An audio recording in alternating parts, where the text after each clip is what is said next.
É o programa Bíblia no meu dia a dia. Que bom ter você, a sua companhia. Estamos quase concluindo o livro dos Juízes. E eu quero convidar você a estar muito atento àquilo que Deus quer falar com você no estudo bíblico de hoje. Porque Deus sempre fala conosco. E a forma pela qual o Senhor fala conosco hoje é por meio da sua palavra.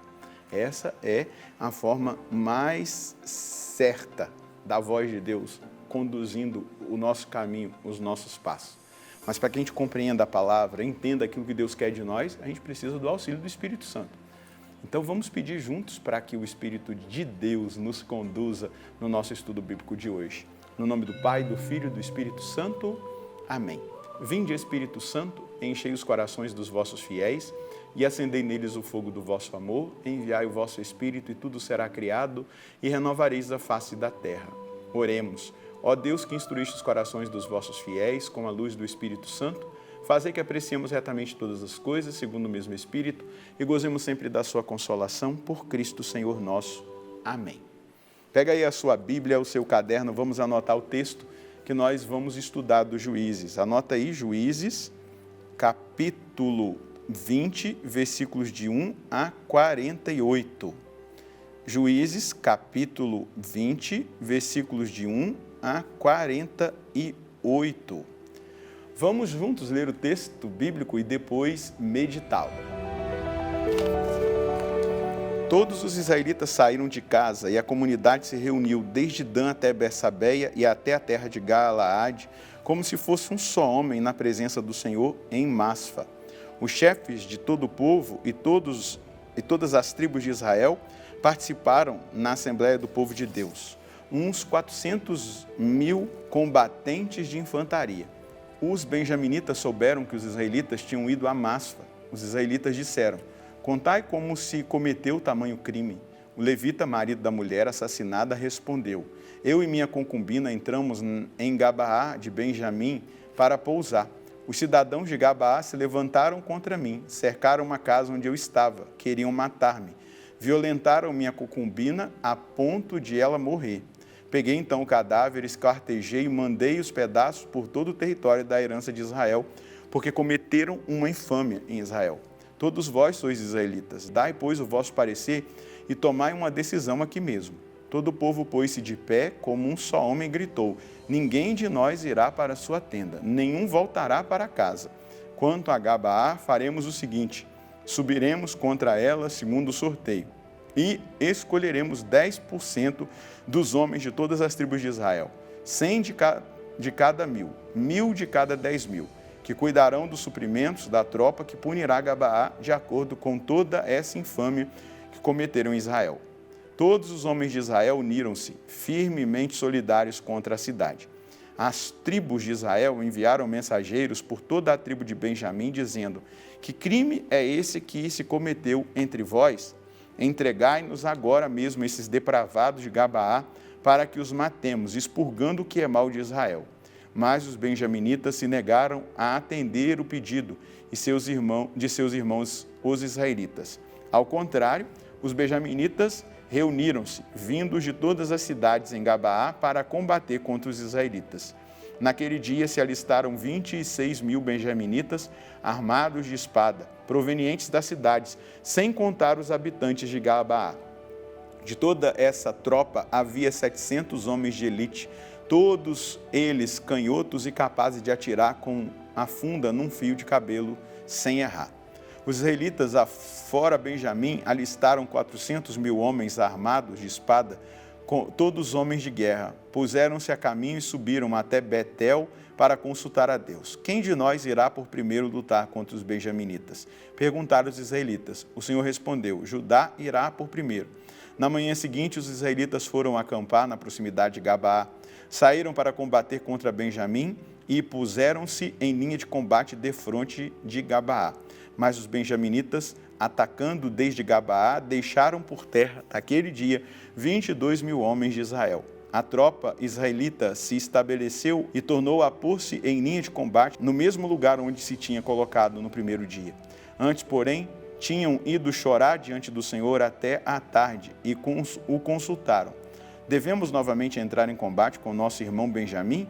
E o Senhor tinha respondido, atacai-o. Quando os israelitas avançaram no segundo dia contra os benjaminitas, estes saíram de Gabaá ao encontro deles e deixaram por terra mais de 18.000 vítimas de Israel, todos treinados no manejo da espada. Todos os israelitas, a tropa inteira, subiram a Betel e sentados ficaram chorando na presença do Senhor. Jejuaram naquele dia e até a tarde ofereceram holocaustos e sacrifícios diante do Senhor. Depois os israelitas consultaram ao Senhor. Naquele tempo, a arca da aliança de Deus estava lá. E Finéias, filho de Eleazar, filho de Arão, diante dela ministrava. Disseram, devemos sair de novo ao combate contra Benjamim, nosso irmão, ou devemos desistir? O Senhor respondeu, atacai-o, pois amanhã o entregarei em teu poder. Israel pôs homens de emboscada em torno de Gabaá.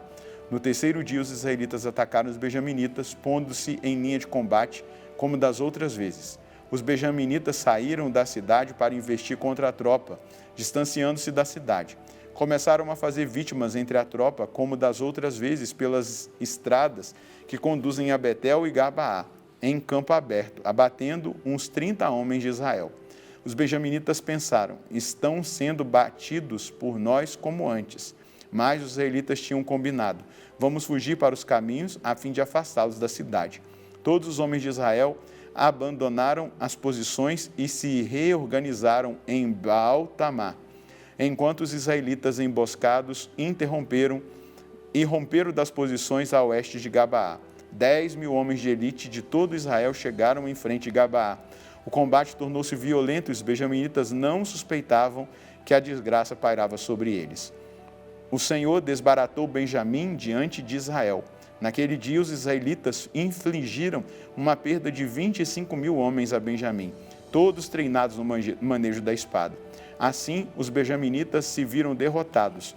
É que os homens de Israel haviam recuado diante de Benjamim, confiando na emboscada que tinham montado contra Gabaá.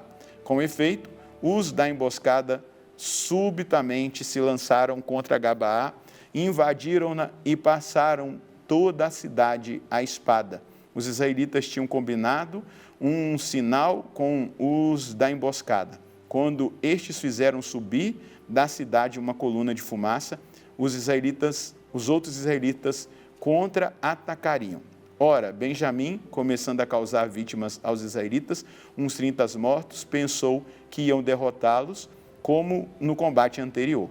Mas, quando começou a subir da cidade a uma coluna de fumaça, os benjaminitas se voltaram para trás e viram as chamas da cidade elevando-se ao céu. Nisso, os israelitas contra-atacaram e os benjaminitas ficaram aterrorizados, pois viram que a desgraça caía sobre eles.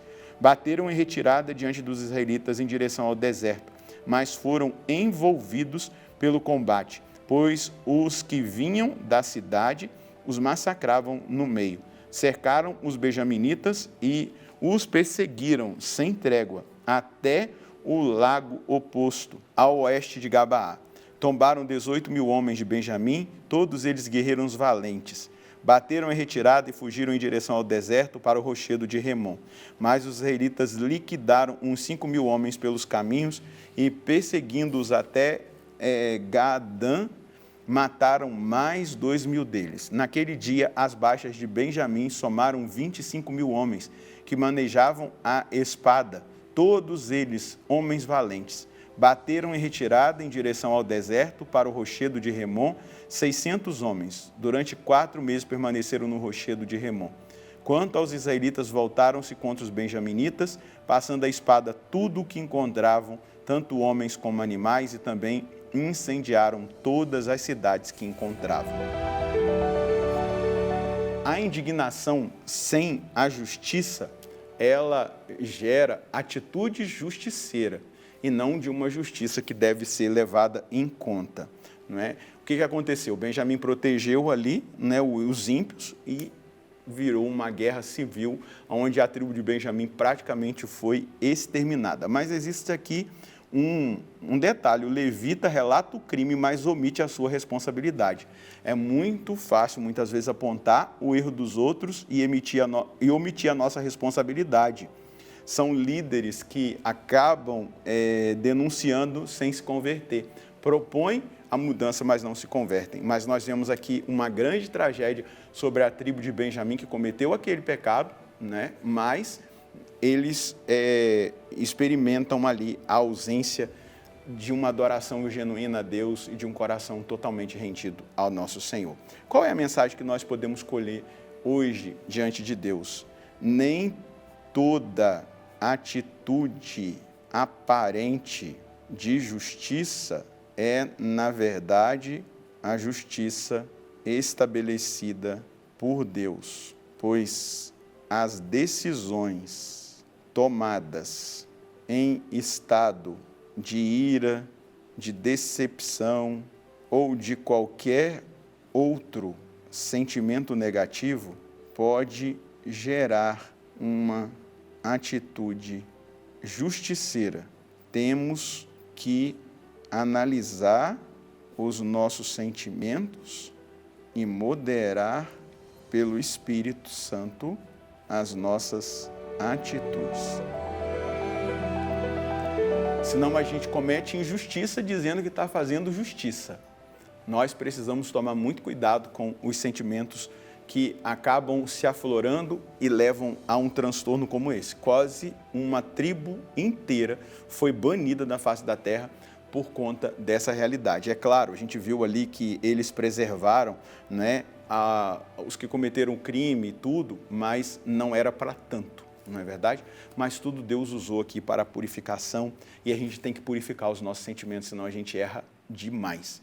Vamos pedir essa graça para Deus. Senhor, dá-nos a graça, a unção, a força do Seu Espírito para purificar os nossos sentimentos de todo preconceito, de toda sentimentos muitas vezes dominados por realidades que acabam sendo contaminadas por aquilo que a gente viu, aquilo que a gente ouviu, aquilo que a gente não observou da maneira mais correta no nosso coração, os sentimentos que nós deixamos aflorar e que as atitudes muitas vezes não são de justiça, mas são atitudes justiceiras e que acabam maculando todo o processo. Que tudo passe pelo seu coração, que tudo passe, Senhor Deus, pela sua palavra, que nenhuma decisão seja tomada nas nossas emoções.